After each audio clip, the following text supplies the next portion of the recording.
Vamos entonces con el siguiente, pero las pruebas de integración fue la que vamos a salir. Vamos entonces con el siguiente punto, que serían las pruebas del sistema o colaboración. En primer lugar, debemos estar claros que este tipo de pruebas son aquellas donde se inician las evaluaciones del usuario. Esto es sumamente importante. Aquí ya el usuario empieza a participar. En las anteriores no formaba parte. Ellas van a permitir la verificación de la comunicación externa. Aquí tenemos otra cosa que las diferencia de las pruebas de integración. Fíjense que aparentemente ambas pruebas, si vemos las imágenes que se colocaron para ellas, son prácticamente idénticas. ¿Qué es lo que cambia? Precisamente esos dos factores. Que en las pruebas de integración solo participaba el desarrollador, mientras que en las pruebas de sistema también participa el usuario. En las pruebas de integración solamente se validaban elementos de tipo interno, elementos que pertenecen a la aplicación, al programa que estamos construyendo. En este tipo de pruebas de sistema, evaluamos además de los componentes, el que tenga que salir, salga, ya tome asistencia. Además de los componentes internos del sistema, tomamos en consideración aquellos de tipo externo.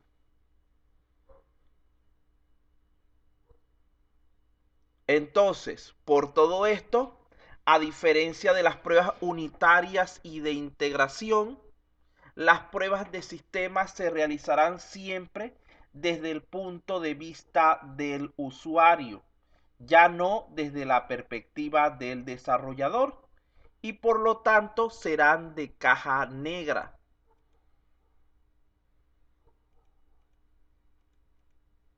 De allí que las pruebas del sistema sirven para validar, además de que todas las funciones y componentes del software colaboren correctamente entre sí, es decir, verificar los elementos internos del sistema para validar aquellos de su entorno con los que debe interactuar de alguna forma, como por ejemplo sistema operativo, correos electrónicos, ciertos sitios web que necesitemos utilizar dentro de nuestro sistema, redes sociales, archivos de cualquier tipo, bases de datos externas. Todo ese tipo de elementos son evaluados en las pruebas del sistema.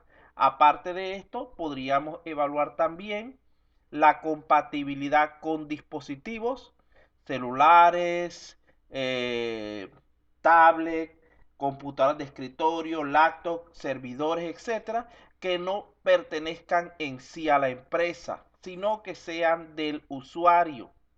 También lo que sería la parte de la compatibilidad del funcionamiento dentro de redes, tanto de tipo inalámbrico como cableado, tanto de tipo local como de tipo internet. Y la comunicación o el funcionamiento correcto de cualquier clase de dispositivo de entrada y salida que pudiera requerirse para el funcionamiento del sistema. Por ejemplo, en el caso de software para tiendas, lectoras de código de barra, lectoras infrarrojas y cualquier otro tipo de aparatos, balanza electrónica, caja registradora, cualquier otro tipo de aparato que pudiera tener que conectarse al sistema para su aprovechamiento. Estas pruebas son realizadas siempre después de que se concluyen las pruebas unitarias y de integración, nunca antes. Debemos estar seguros de que el sistema trabaja correctamente de manera interna para poder aventurarnos a evaluar su funcionamiento externo, comprobando entonces, además de la estructura interna del software, su comunicación con los componentes externos a él. Las pruebas del sistema, cuando vamos a generar sus casos de prueba, solo utilizamos técnicas de caja negra, no utilizamos técnicas de caja blanca. Este tipo de pruebas se suelen hacer inicialmente en el entorno del desarrollador. En ese caso, las denominamos como pruebas alfa, y a pesar de que se diseñan como de caja negra, fíjense que aquí les estoy colocando caja blanca, a final de cuentas para el desarrollador es como si fueran pruebas de caja blanca.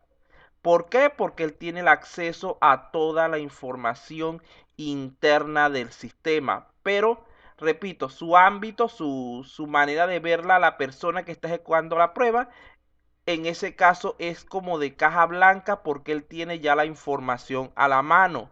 Pero su diseño, su construcción fue de caja negra. Seguidamente, cuando ya hemos hecho las pruebas a nivel del cliente, del desarrollador, pasamos al entorno del cliente, donde se realizan las denominadas pruebas beta, aunque en realidad se trata en ambos casos de la misma prueba. La prueba que realizamos para el cliente debe antes haber sido ejecutada por el desarrollador para verificar, descartar posibles errores. Mientras menos errores detecte el cliente, mejor para nosotros. Nunca deberíamos someter el sistema a una prueba para el cliente que nosotros como desarrolladores no hayamos ejecutado antes, porque en ese caso podríamos tener serios inconvenientes. Bueno, ya salimos con esto de la parte de pruebas de sistema. Vamos a hacer nuevamente nuestra actividad práctica para ver qué entendieron. En primer lugar, ¿qué es lo que evalúan las pruebas de sistema? ¿Evaluarán módulos, evaluarán funciones o evaluarán el sistema completo?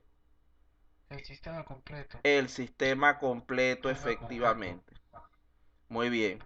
Vean que esa evaluación puede ser realizada de forma externa o interna, dependiendo de quién la esté realizando. Cuando la hace el cliente, el usuario, es desde un punto de vista externo, porque él no tiene acceso a los datos del sistema, de los procesos, mientras que cuando la hace el desarrollador, su carácter es interno. Es como si fuera una prueba de caja blanca, porque él tiene toda esa información disponible. Entonces, en base a lo que hemos hablado, estas pruebas se ejecutan de manera dinámica, de manera estática o ambas. Anda. Dinámica. Dinámica. Recuerden que después de la prueba unitaria, todas las demás se realizan de manera solamente dinámica. No se pueden realizar de ambas porque necesitamos ejecutar el sistema para poder realizarlas. Entonces, ¿quién ejecuta las pruebas de El sistema? usuario. El usuario. Los dos. Los dos. Vean que hablamos de que hay pruebas alfa que las hace el desarrollador y pruebas beta que es cuando las hace el usuario, a pesar de que en realidad es el mismo caso de prueba, solamente que ejecutado por diferentes actores. Entonces no se me creo que esta es la primera que tiene así ambos haciendo la prueba. ¿Cómo sería entonces su ámbito? Caja negra. Caja negra. Ambos. Recuerden que estamos en presencia de dos Profe, tipos. pero al comienzo de la diapositiva te he puesto que es a nivel de usuario en caja negra. No, porque No, no. está el Estamos sistema te hablando. evalúa los dos modos todo. Mira, vean, vean. Ámbito es diferente de diseño. El ámbito se refiere cuando lo ejecuta la persona. Cuando el desarrollador ejecuta esa prueba es como si fuera de caja blanca porque él tiene la información interna. Cuando la ejecuta el usuario es como una prueba de caja negra. Es muy diferente el ámbito del diseño. Cuando hablamos en la siguiente pregunta del diseño de la prueba, aquí sí es solamente para el usuario. Sí es solamente diseñada como de caja negra. Entonces vean bien esa diferencia. No es igual cómo se diseña que cómo se ejecuta. El ámbito se refiere al momento de ejecución, a la forma como la trabaja la persona responsable de ella. Mientras que el diseño se refiere al momento de su construcción, es decir, cómo la trabaja la persona que está encargada de crearla. ¿Queda claro ese concepto? Vean que estoy tratando de hacérselo lo más entendible posible. Cualquier duda, no hay problema con que consulten. ¿Cómo sería entonces la documentación de este tipo de pruebas? ¿Formal, informal o ambas?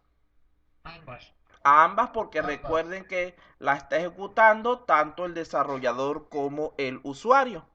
Cuando el desarrollador la ejecuta, él hace un registro formal de la prueba. Pero cuando la ejecuta el usuario, él hace una, digamos que una prueba de tipo informal. Prácticamente no registra ninguna información, sino lo mínimo posible. Salimos con esto de las pruebas de sistema. Vamos a ir con las pruebas. Esos números 3 que... 3 quiere decir ambos. Lo que pasa es que yo les dije que tenían la opción de escribir en la pantalla, en la pizarra, la respuesta. Entonces, si colocaban uno, yo entendía que era el desarrollador. Si colocaban dos, el usuario. Y si colocaban tres, ve que está en el medio, quiere decir que es ambos a la vez. Es como un símbolo de unión. Ah, ok, una opción de respuesta. Ajá, sí, por eso. Porque recuerden que esto lo configuré como que fuera un mini test que les estoy haciendo. Entonces, para que no tuvieran que escribir tanto, lo coloqué así. Bueno, ahora ya explicó el número 3, ahí ya se entiende que son ambos, ¿no? Porque he visto varios 3 en varias diapositivas. No, desde que empezamos les dije al principio, opción uno tal cosa, opción 2 tal cosa, opción 3 ambos. Lo que pasa es que no lo voy a repetir, yo sé que ustedes son personas ya universitarias, no pensé que tuviera que repetirlo con cada diapositiva. Ya te entendió, profe, ¿no, profe? Bueno, seguimos entonces. Ahora está claro, pues, profe, ya con ese 3 que yo lo veo, ya identifico que son ambos. Porque eso Ajá. está en todita la diapositiva. Sí, sí, está desde el principio. Seguimos entonces. Vamos entonces con lo que serían las pruebas de aceptación o funcionabilidad. El objetivo de este tipo de pruebas es verificar que el proveedor, es decir, el equipo de desarrollo, entendió y construyó lo que el usuario solicitó y realmente necesita. Recordemos que muchas veces lo que queremos o soñamos es sumamente diferente a lo que realmente necesitamos. Podemos, por ejemplo, sobre todo las esposas de uno, querer una mansión de 100 habitaciones, una piscina gigantesca, un jardín del tamaño de un estadio de fútbol en la zona más lujosa de la ciudad, lo cual, además de no poder utilizar totalmente, nos resultaría difícil de limpiar y excesivamente costoso de mantener, desperdiciándose además la mayor parte del tiempo gran porción de su espacio. Imagínense, por ejemplo, en mi caso, que somos yo, mi esposa y una niña. Me pierdo yo en la misma casa. Eso es lo que va a dar castigo a los que han votado por él. Ajá. Bueno, cuando en realidad lo que podríamos necesitar sería un bonito apartamento con 3 habitaciones en una zona buena de la ciudad, con una relación costo-valor más equilibrada, que no sea fácil de limpiar, fácil de mantener y que cubra todas nuestras necesidades principales. Vean que son dos situaciones totalmente distintas. Entonces, a este respecto, asimismo nosotros debemos estar pendientes, ya que el cliente puede querer un software demasiado grande, complicado o costoso, o también uno demasiado simple y básico, donde es nuestro deber hacerle entender, incluso desde el principio mismo del desarrollo del proyecto, el alcance real que tendrá su sistema. Hay que equilibrar no lo que el cliente quiere, sino lo que el cliente necesita y lo que realmente se puede hacer. Esto es lo que va a constituir nuestro sistema. Y todo ello en base a ciertos niveles de calidad, la cual buscaría entonces alcanzar el equilibrio óptimo entre tales elementos.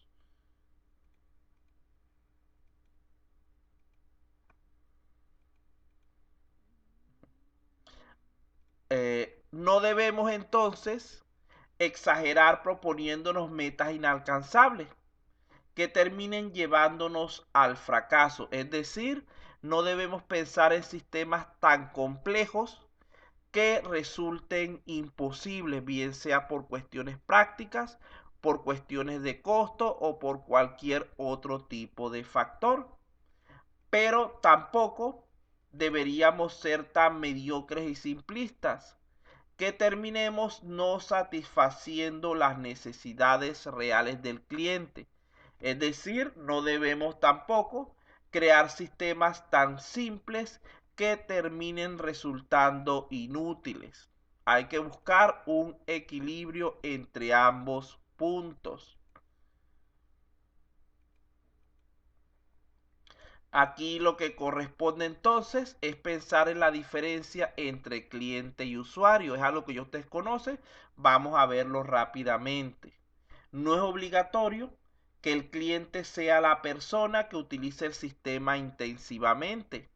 Dicha labor por lo general es responsabilidad del usuario, por lo que resulta necesario que antes de la liberación de la aplicación en el ambiente productivo sea validada también por su usuario final. El cliente es la persona que nos paga para construir el sistema.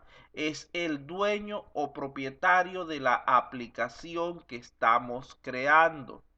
Mientras que el usuario por lo general es un empleado del cliente o las personas que acceden al sistema pagando por ello.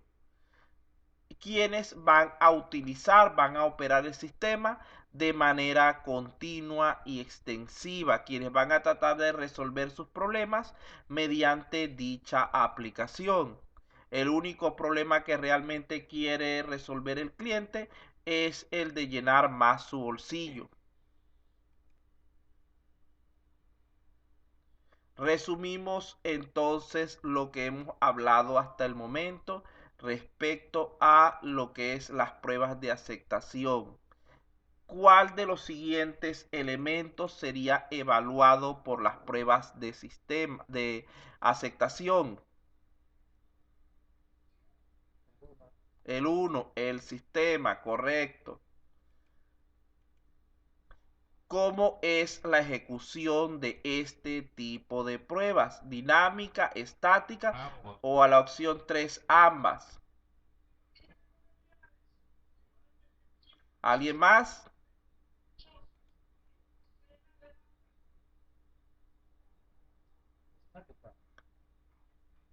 ¿Qué pasó ahí, pues? ¿Qué les dije yo desde el principio? Que todas las pruebas que estamos estudiando de confiabilidad son realizadas de manera dinámica. La única excepción es la prueba unitaria que puede tener un componente estático. Nosotros no vamos a poner al cliente a revisar los diagramas del sistema, casos de uso, entidad, relación, etcétera. Nosotros ponemos al cliente a que manipule el sistema, a que lo utilice, a que vea que realmente es capaz ese sistema de hacer las operaciones que él necesita. Por lo tanto, es una prueba de tipo dinámico. ¿Quién ejecuta entonces este tipo de pruebas? Usuario. El usuario. En este tipo de pruebas, inclusive el desarrollador realmente no tiene un gran papel, sino el de corregir después cualquier falla que se presente. ¿Cómo sería entonces el ámbito de esta prueba? Ambas. Ambas. Muy bien. No, ya va, ambas no, perdón. Estoy en la de integración. Dinámica, dinámica, dinámica. No. Vea las opciones que tienen. Este tipo de pruebas de Caja aceptación. negra. Ajá, es lo que Ambas decía. son ambas. Son de caja negra o de caja blanca. Son de caja negra porque son orientadas hacia el usuario Usuario, solamente. no los ve. No hay desarrollador, por lo tanto no podemos meter caja blanca. Mira, eso yo le estaba trazado una diapositiva, está trazado una prueba. La siguiente, ¿para quién son diseñadas? Para ambos. No, solamente para el Usuario, usuario. usuario, usuario. No se diseñan pruebas de aceptación. Quien tiene. Lo que pasa es que dice sistema.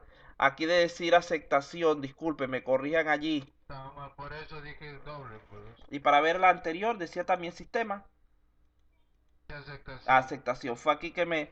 Lo que pasa es que yo copio las de arriba, las pego para no tener que rehacerlas. Y a veces se me pasa alguna palabrita, me disculpan eso. Te equivocaste, profe. Todos salieron bien. Bueno, errores de humanos. Entonces, este tipo de pruebas de aceptación están diseñadas para el usuario. ¿Cómo sería entonces su documentación si están diseñadas para el usuario? Informal. Sería informal. Recuerden que en realidad estas pruebas de aceptación no se diseñan formalmente, no se diseñan como tal, sino que simplemente se planifican. Se establece en qué momento se le va a presentar el sistema al usuario para que él haga sus pruebas y que él trabaje como corresponda según su negocio, como él considere más conveniente. Por lo tanto, no se realiza ningún tipo de trabajo formal respecto a ellas. Entonces, las pruebas siempre deben iniciar desde el nivel más bajo, desde esta parte, estando inicialmente, ya va, déjenme aquí que hay una voz que me está, estando inicialmente orientadas al desarrollador. Vean que las pruebas unitarias y las de integración son orientadas, son diseñadas para el desarrollador. Y a medida que avanzamos, nuestro enfoque debería ir cambiando para orientarlas cada vez más hacia lo que es el usuario, que sería lo que representa las dos flechas que tenemos aquí arriba. Ya en estas dos vean que nuestro enfoque va hacia el usuario, no hacia el desarrollador. Con lo cual también pasaremos de un ámbito simplemente interno, que sería el que usamos para estas dos pruebas, a uno de tipo externo a partir de la prueba de sistema, que va a incluir también elementos adicionales complementarios que no formaron parte directa del trabajo que hemos realizado de desarrollo.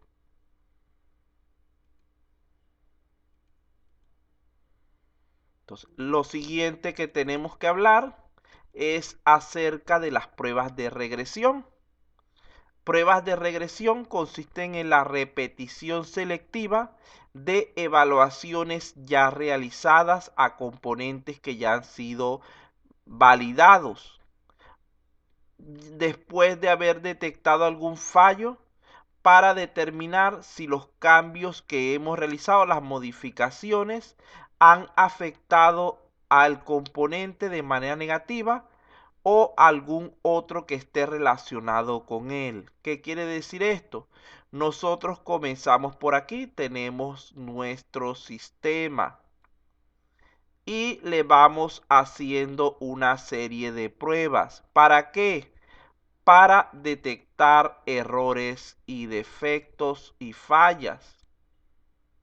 Luego que hemos realizado esas pruebas, si detectamos algún problema, algún error, procedemos a intentar solucionarlos lo mejor posible, eliminando las posibles fallas que pudieran hacer. O sea, vamos a solucionar las fallas. Luego de esto, una vez que hemos asegurado de que ya hemos eliminado todas esas fallas, entramos en lo que sería una etapa o proceso de regresión, donde lo que hacemos es volver a evaluar el sistema a fin de poder probarlo nuevamente con las mismas pruebas que ya la habíamos realizado antes, para tratar de detectar si los errores siguen presentes o no. Si hay algún error, repetimos nuevamente el ciclo hasta que logramos depurar correctamente el sistema. Cuando realizamos pruebas de regresión, debemos estar pendientes de que los cambios realizados no hayan originado efectos adversos en el módulo que estamos tratando de modificar o reparar, ya que estos pueden darse inclusive de manera no intencionada, que tratando de arreglar un detalle se nos eche a perder otro. Además de esto, debemos verificar que las modificaciones que hayamos realizado no hayan afectado negativamente otros componentes del sistema relacionados con el que estamos reparando. Sucede también que a veces estamos reparando un componente A, el cual se comunica con un componente B, y después que terminamos la reparación del detalle que tenía problemático, resulta ser que se pierde la comunicación entre ellos dos por alguna razón, lo cual perjudicaría al componente B. Entonces debemos estar pendientes de eso. Y debemos también verificar que se continúen cumpliendo todos los requerimientos que fueron especificados previamente. Cuando realizamos pruebas de regresión, hay que probar íntegramente los módulos que se han cambiado, que se han modificado, que se han reparado. Luego de esto, debemos decidir las pruebas que vamos a efectuar para los módulos que, aunque no se hayan cambiado, puedan haber sido afectados por las modificaciones que hemos realizado en nuestro módulo, es decir, los elementos vinculados con él. No es necesario muchas veces hacerle todas las pruebas a esos módulos secundarios, sino algunas más específicas. Este tipo de pruebas de regresión puede realizarse tanto durante lo que es el desarrollo del software, cada vez que se produzca algún cambio en el sistema, como durante la fase de mantenimiento y postventa, cuando queremos hacer cualquier clase de modificación o actualización. Nos queda poco, vamos a avanzar un poquito más y lo dejamos por el día de hoy, ya dentro de unos 5 minutos. Bueno, el siguiente tipo de prueba de las que tenemos que hablar serían las pruebas estadísticas y las pruebas de defectos.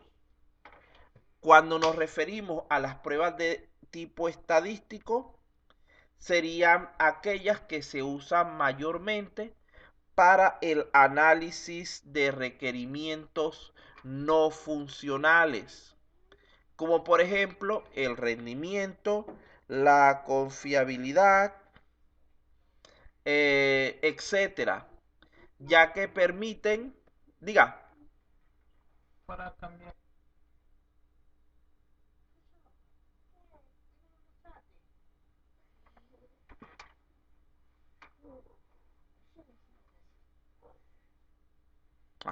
ya que permiten eh, lo que es mediante el uso de diversas técnicas estadísticas, la aproximación de los elementos cualitativos del sistema a valores cuantitativos que nos sirvan para su evaluación, por ejemplo, mediante el uso de promedios, de frecuencias y etcétera. Por otra parte, cuando hablamos de las pruebas de defectos, estamos haciendo referencia a aquellas que se usan mayormente para lo que sería el análisis de requerimientos funcionales, como por ejemplo los módulos, ya que nos permiten mediante diversas técnicas de tipo dinámico generalmente verificar el cumplimiento de los requerimientos.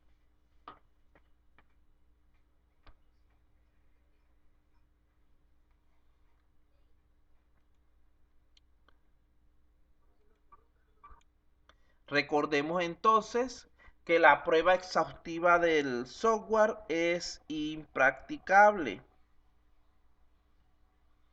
ya que por lo general no se pueden probar todas las posibilidades de su funcionamiento, ni siquiera en los programas más sencillos.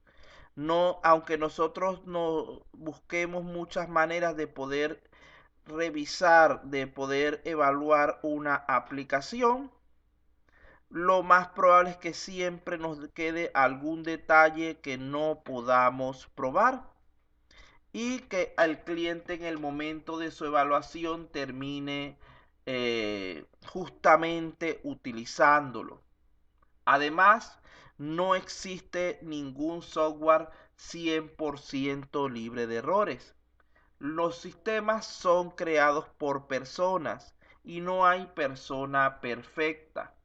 Por lo tanto, seres imperfectos son incapaces de crear soluciones perfectas. Podemos crear soluciones óptimas, soluciones extremadamente buenas, pero no podemos crear en realidad nunca una solución perfecta que se mantenga inmutable a lo largo del tiempo, ya que recuerden que los requerimientos van cambiando a medida que se avanza en su desarrollo, que se avanza con el sistema. Entonces nosotros hoy podríamos tener un sistema que trabaja correctamente en todos sus aspectos y sin darnos cuenta tenga algún tipo de error o defecto latente que no salga a relucir sino en un futuro. O también pueden darse cualquier tipo de cambio en el entorno que hagan que nuestro sistema resulte incorrecto y que nosotros no hayamos considerado durante su desarrollo. De allí que es necesario planificar y diseñar las pruebas para poder detectar el máximo número y variedad de defectos con el mínimo consumo de tiempo y esfuerzo. Vamos a dejarlo hasta aquí por el momento, por la hora. Ya es suficiente creo que por el día de hoy. De todas maneras, aquí tenemos para empezar la próxima clase con una serie de recomendaciones Pueden irlas revisando, no hay problema. Ya la próxima clase vamos a empezar por aquí. Analizamos estas recomendaciones y damos esta diapositiva por culminada. Vean que aquí tenemos varias recomendaciones y la definición de caso de prueba, que sería la introducción para la segunda parte de este tema 4.2. Igualmente estamos en buen tiempo todavía, muchachos, así que no hay ningún problema. Si tienen alguna duda, alguna consulta, por favor háganla en este momento.